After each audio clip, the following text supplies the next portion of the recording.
sasa uniongoze hata mbinguni, uniongoze katika mito ya maji ya utulivu.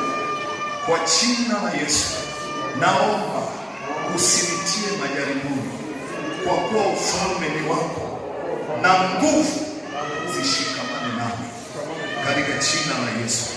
Unaweza kumpigia Yesu makofi tafadhali? Ongeza tena.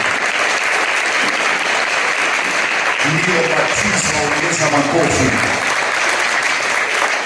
Ongeza makofi, ndio batizo. Makofi. Makofi kwa Yesu. Haleluya. Yesu awatunze mpaka mbinguni.